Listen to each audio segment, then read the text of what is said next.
his death and resurrection. And on the first day of unleavened bread, when they sacrificed the Passover lamb, his disciples said to him, "Where will you have us go and prepare for you to eat the Passover?" And he sent 2 of his disciples and said to them, "Go into the city, and a man carrying a jar of water will meet you. Follow him, and wherever he enters, say to the householder, 'The teacher says, where is my guest room? Where am I to eat the Passover with my disciples?' And he will show you a large upper room furnished and ready. There prepare for us." And the disciples set out and went to the city and found it as he told them, and they prepared the Passover. And when it was evening, he came with the 12, and as they were at the table eating, Jesus said, Truly I say to you, one of you will betray me, one who is eating with me." Jesus, is it I? I am Andrew, known to many as the friendly fisherman. What a happy day it was for me when I, such an ordinary man and not gifted, was chosen to be one of Jesus' disciples. I ran to my brother, Simon Peter, and told him that we had found the Messiah. Jesus asked my brother to follow him also. I brought the Greeks to Jesus, and I brought the boy with the 5 loaves of bread and 2 fish to Jesus when he fed the crowd of 5,000. And now Jesus has told us that one of us is to betray him. How could it possibly be? Could it be I, Lord? Is it I? In those days, it was the custom of servants to wash the feet of guests. This was both a necessity due to the exceedingly dusty desert roads and a luxury given how precious water was. Because we would like tonight's presentation to be spontaneous, we will omit the literal act of foot washing. Oh, man.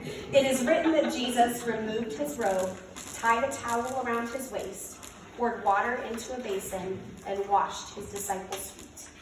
If I then, your Lord and teacher, have washed your feet, you also ought to wash one another's feet. For I have given you an example that you also should do as I have done to you. Truly, truly, I say to you, a servant is not greater than his master, nor is he who is sent greater than he who sent me. If you know these things, blessed are you if you do them. Do not worry, believe in me and in God. I do believe in you, Lord. My name is James. You should have seen how happy I was the day that Jesus chose me along with my brother John to be his follower. We were mending our fishing nets with our father Zebedee beside the Sea of Galilee when he called us. I am so sorry for the times that I suggested violence to Jesus as a way of solving problems.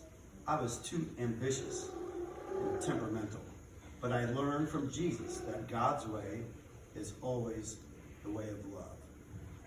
Now I worry for Jesus' safety. Surely my violent ways aren't returning, and it isn't I who will betray you, Lord. Is it I? Love one another as I have loved you. Lord, do I love you, and I my neighbors as myself, as you have taught us? I am John. Jesus calls me his beloved disciple. He is full of more love and kindness than anyone I have ever imagined. Sometimes Jesus calls me the son of thunder also, because of my impatience with those who reject the Lord. I feel so much peace within my heart since I met Jesus. It isn't possible that my selfishness has returned, and now I am the one who is betraying my master. Is it? Is it I? For a long time I've been with you, yet you do not know me. Whoever has seen me has seen the Father. Forgive me for my unclean vision, Lord. I am Philip. I am the first disciple chosen by Jesus. He called me when I was listening to John the Baptist in Bethany. It surprised me so to be chosen, for I am quiet and shy man. I do ask important questions of Jesus at the right times, though. I introduced Bartholomew to the Lord. My faith in God has become so strong since I have known him. I can say without question that I find everything in Jesus that I find in God. But how could any of us betray this man, the kindest of all men? Lord, is it I? I am the way, the truth, and the life. No one comes to the Father except by me. You teach us so much, Lord. I'm called Thomas. Some only know me as Doubting Thomas because I demand proof before I believe. But I am not a man of doubt. I'm a man of daring. When Jesus' life was in danger in Bethany, where he visited Mary and Martha after Lazarus died, I am the one who said to the other disciples, "Let us also go, that we may die with him."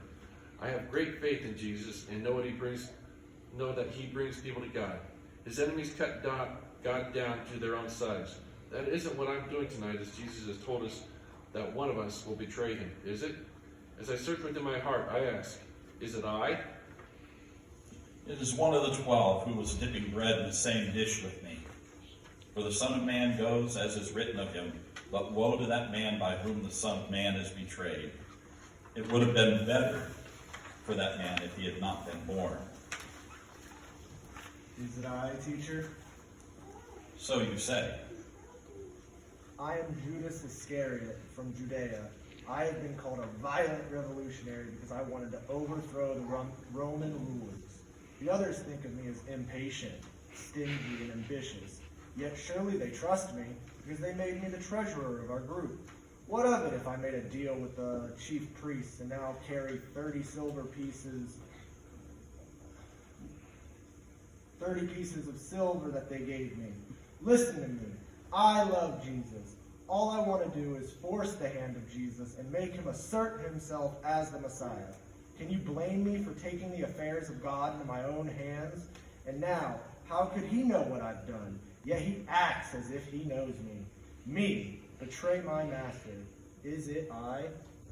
He who betrays me, he who believes in me, will do the works I do. He will do even greater works because I'm going to the Father. I am Bartholomew. Some call me Nathaniel. I was a fisherman and a disciple of John the Baptist when Philip told me of Jesus and asked me to follow him. When Jesus saw me, he said, "Behold, an Israelite indeed, in whom is no guile." It was as if he could look into my heart. I answered, "You are the King of Israel." I know this is to be true. I have witnessed many kindnesses and miracles made possible by this holy man. We prepare a meal tonight that will have special significance for believers. And now we hear of a betrayer in our midst. Teacher, is it I? Do not yet understand what I do for you. My name is James, the lesser, but I am also called James, son of Alphaeus. I am called lesser because I am smaller in size than the other man named James. I first saw the Master when I witnessed his baptism by John the Baptist at the Jordan River. It wasn't until 1 year later that Jesus chose me to be one of his disciples. I had been an adversary of Rome, but I believed in attacking the Romans by peaceful means. The Master taught me to work together with people I don't always agree with, and now one of us in his inner circle is a traitor. Lord, is it I? I have chosen you to go forth and bear much fruit. I am Matthew, the tax collector. My life is proof that Christ can turn a hated man into a blessed gift of God. Because my life has changed completely from my fellowship with Jesus. Can you imagine what it was like to have the Christ walk into my place of business when I was collecting taxes and say, "Follow me"? I was shocked, and so was everyone else that I knew. I served Jesus in my home, even though the Pharisees complained about him eating with the publicans and sinners. Jesus said to them, "Those who are well have no need of a physician, but those who are sick. For I came not to call the righteous, but the sinners." I have listened to and loved this man since I was chosen to be one of his followers. And I can scarcely believe one of us is wicked enough to betray this good man. Who could it be? Master, is it I? Tonight, the scriptures will be fulfilled. My name is Thaddeus. I am the son of James. I have always been a curious, questioning man. I asked Jesus why he had revealed himself to the 12 first, and he said that he only disclosed himself to living and obedient hearts. He told us that we have authority over unclean spirits and the power to heal every kind of disease and infirmity. He told us to go forth and preach and to be as wise as serpents and as innocent as doves. We learn to trust deeply in the Lord. Who is it within us tonight who is no longer wise nor innocent? I despise even thinking of it, but Lord, is it I? All will know that you are my disciples by the love that you have for one another. I am Simon, the Zealot. I was a member of the Zealots when Jesus chose me to follow him. We were a group of fanatical Jewish patriots who advocated revolutionary tactics to overthrow the Romans. I learned from Jesus that greater things can be accomplished through love. After surrendering myself to God, I learned not to be afraid of Rome. I learned that God is almighty. He is everlasting love. Who is it among us that doubts this so completely that he believes in power more than in love? Am I suspect? Is it I? Is it I? You will all fall away. For it's written, I will strike the shepherd and the sheep will be scattered. But after I'm raised up, I will go before you to Galilee. I will never deny you, Lord, never. Tonight, before the rooster crows twice, you will deny me 3 times. If I must die with you, I will not deny you. I am Peter, Simon Peter. I am the brother of Andrew, a fisherman by trade. I became a disciple with Andrew when the master said to us, "Follow me, and I will make you fishers of men." I was quick-tempered and impulsive, but after knowing Jesus, I have learned to be more tolerant.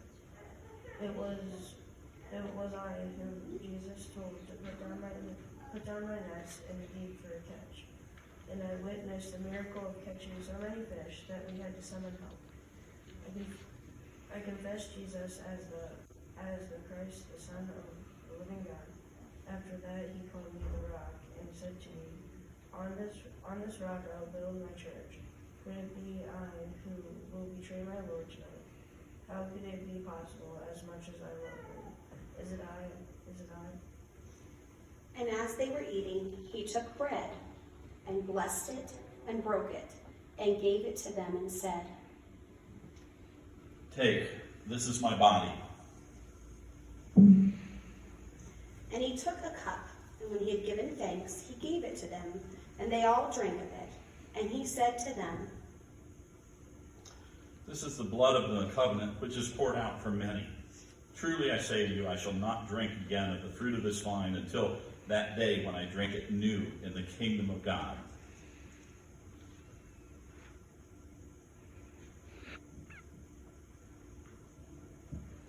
Do what you must. Be quick about it. And when they had sung a hymn, they went out to the Mount of Olives.